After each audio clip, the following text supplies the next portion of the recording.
జయశంకర్ గారికి ఉన్న ఒక గొప్పతనం ఏంటంటే ఆయన ఆజన్మ తెలంగాణవాది, ఆజన్మ అన్కాంప్రమైజ్డ్ తెలంగాణ ఫైటర్, అన్డౌటెడ్లీ. ఎందుకంటే ఒక 14-15 ఏళ్ళు సుదీర్ఘంగా ఆయనతో పాటు నేను కలిసి పనిచేసిన కాబట్టి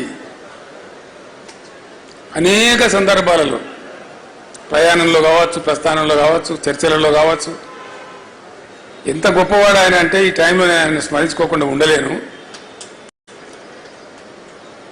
అట్లాంటి మనుషులు అరుదుగా ఉంటారు ప్రపంచంలో. ఎక్కడి నుంచి ప్రారంభమైంది సార్ మీ ప్రస్థానం అంటే, హైదరాబాద్ స్టేట్గా ఉన్నప్పుడు, అక్కడ ఆంధ్ర రాష్ట్రం ఉన్నప్పుడు నిజాం రాజు పెట్టినటువంటి పాఠశాలలు ఉండేవి మన దగ్గర. మల్టీపర్పస్ హై స్కూల్స్ కావచ్చు, మరొకటి కావచ్చు. మర్కజీ స్కూల్ అని ఒకటి ఉండేది వరంగల్ టౌన్లో. ఆ మర్కజీ స్కూల్లో ఆయన విద్యార్థిగా ఉండే టైంలో ఆంధ్ర ప్రాంతం నుంచి ఉన్నటువంటి ఆనాటి అయ్యదేవర కాళేశ్వరరావు వగైరా వగైరా వ్యక్తులు వచ్చి తెలంగాణ ప్రజలను మానసికంగా సిద్ధం చేయడానికి కొన్ని ప్రయత్నాలు చేసేవాళ్ళు. దానిలో భాగంగా ఆయన వచ్చి మీ తెలంగాణ భాష మొత్తం చెడిపోయింది, కులిపోయింది, మీ తెలంగాణ భాషలో బాగా ఉర్దూ ఉంటుంది, మీది స్వచ్ఛమైన తెలుగు కాదు అని ఒక హేళన చేసినట్టుగా మాట్లాడుతూ, మీరు సంస్కరించబడాలి, మిమ్మల్ని సంస్కరించడానికి మేము ఆంధ్ర ప్రాంతం నుంచి వస్తాం అంటే వీళ్ళు లేచి జై తెలంగాణ అని చెప్పి పిడికిలు బిగించి రాళ్ళు విసిరేస్తే మొట్టమొదటి లాఠీ చార్జ్ అక్కడ జరిగింది వరంగల్లో ఆ విద్యార్థుల మీద. అంతకు ముందు కూడా ఖమ్మంలో కొంత జరిగింది, కానీ ఇది తెలంగాణ ఏర్పాటు అయిన తర్వాత ఖమ్మంలో జరిగింది. తెలంగాణ ఏర్పడక ముందు హైదరాబాద్ స్టేట్గా ఉన్నప్పుడు జరిగిన సంఘటన ఇది. అక్కడి నుంచి ఆయన ఏ రోజుకైనా సరే తెలంగాణ తన అస్తిత్వాన్ని కోల్పోకూడదు, తెలంగాణ తెలంగాణగానే ఉండాలి అని మనసులో పూర్తిగా బాగా సంకల్పం తీసుకొని ఆయన జీవితకాలం అంతా కూడా పనిచేసిండు. ఎట్లా చూస్తే అట్లా, ఆయనకి ఎంత చేతనైతే అట్లా.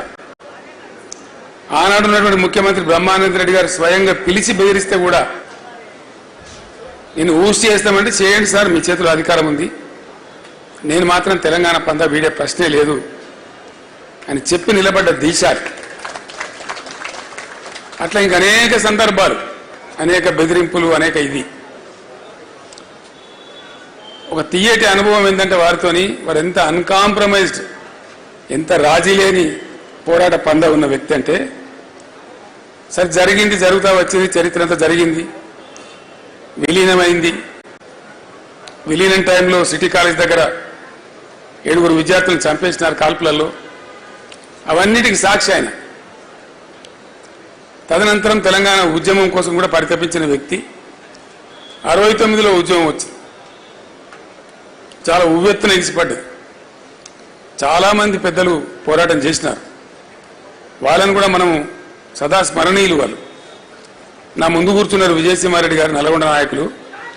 వారి తండ్రి గారు బ్రహ్మాండమైనటువంటి కృష్ణారెడ్డి గారు ఆ రోజు పోరాటంలో అగ్రభాగంలో ఉన్నారు. నా పక్కన ఉన్న పోచారం శ్రీనివాసరెడ్డి గారు 69లో ఇక్కడ ఇంజనీరింగ్ కాలేజీ విద్యార్థిగా ఉంటూ పాలిటెక్నిక్ కాలేజీలో అనేక సార్లు లాఠీ దెబ్బలు తిని జైలు పోయినారు. ఇట్లా చాలామంది గురించి చాలామందికి తెలియదు. అనేకులు పనిచేసినారు, పని చేయలేదని ముచ్చట్లేదు. వారందరూ కూడా మనకు సదా స్మరణీయులు. వాళ్ళందరికీ మనం చేయెత్తి మొక్కాల్సిందే. ఉవ్వెత్తిన ఎగిసిపడ్డ ఆ ఉద్యమం కొద్దిగా పందా యొక్క లోపం వల్ల, వ్యూహ లోపం వల్ల అది ఘోరంగా విఫలమైపోయింది. విఫలమైన తర్వాత కూడా జయశంకర్ గారు తన పందా వీడలే. ఆయన రాస్తూనే ఉన్నాడు, సమీకరిస్తూనే ఉన్నాడు, ప్రతి సంవత్సరం బడ్జెట్లు అనాలిసిస్ చేస్తూనే ఉన్నాడు, తెలంగాణకు జరిగే అన్యాయాలను రికార్డు చేస్తూనే ఉన్నాడు. ఆ రోజుల్లో కంప్యూటర్ ఉండేది కాదు. కంప్యూటర్ వచ్చేదాకా, కంప్యూటర్ వచ్చిన తర్వాత కూడా ఆయన రికార్డు చేస్తూనే ఉన్నాడు. చేసి జరుగుతూ ఉండే. నేను అడిగిన ఒక రోజు జయశంకర్ గారు 69లో ఘోరమైన వైఫల్యం వచ్చింది కదా, ఇంకో విచిత్రమైన విషయం మీకు గుర్తు చేయాలి. నేను ఇవి అవసరం, మనకు తెలియాల్సిన అవసరం ఉంది.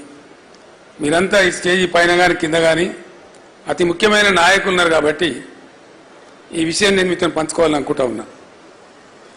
69 ఉద్యమంలో ప్రధానమైనటువంటి అంశం ముల్కీ రూల్స్, చాలా ప్రధానమైన అంశం. ఆనాడు ఉన్నటువంటి యువకులు, చదువుకుంటున్న విద్యార్థులు ప్లస్ ఉద్యోగులుగా ఉన్నటువంటి వాళ్ళు, మన టీఎన్జిఓలు, వాళ్ళు కూడా బాగా హైలైట్ చేసి కొట్లాడిన విషయం ఏంటంటే ముల్కీ రూల్స్. మేము చదువుకుంటే ఏం లాభం, మా ఉద్యోగాలు మాకు వస్తలేవు కదా, తస్కరించబడుతున్నాయి కదా అనేదే మేజర్. నీళ్ళ విషయంలో అప్పుడు కాలాలు కొంచెం బాగుండేది, వర్షాలు బాగా కురిసేది. ఈ మన మన మన ఉద్యమ ప్రస్థానంలో జరిగిన ప్రస్తావన తక్కువ ఉండేది అప్పుడు, కానీ ప్రధానంగా ముల్కీ రూల్స్ మీదనే ఉండేది. ఒక విచిత్రమైనటువంటి పరిస్థితి ఏంటంటే ముల్కీ రూల్స్ పేరిటనే అసలు అందులో పాల్గొన్న వాళ్ళు చెప్తే కళ్ళకు నీళ్లు వస్తాయి మనకు. రాజ్భవన్ గేట్ ఎదురుగా ఒక సంఘటన, వాళ్ళు బుల్లెట్లు కొడతా ఉంటే వీళ్ళు రాళ్ళు కొడతా ఉన్నారు, చచ్చిపోతున్నారు. ఇంద్రవల్లిలో గిరిజనులు ఏ విధంగా కొట్లాడినరో, పోలీసు తూటా వస్తా ఉంటే మరో 10 మంది ఉరుకుతా ఉన్నారు, తూటాకు ఎదురుగా తూటా వస్తుంది, నేను చస్తా అని తెలిసి కూడా. అంత ఆవేశపూరితంగా ఉద్యమం జరిగింది. చచ్చిపోయినారు, 8-9 మంది చచ్చిపోయినారు ఆ రైలు పట్టాల మీద పడి, రాజ్భవన్ ఎదురుగానే. అంత బాగా జరిగింది. సరే, ఉద్యమం సమసిపోయింది, తెలంగాణ రాలేదు. ఉద్యమ సందర్భంలో కొత్త పొటమరింపు. ఉద్యమం అయిపోయిన తర్వాత పివి నరసింహారావు గారిని ముఖ్యమంత్రి పెట్టినారు.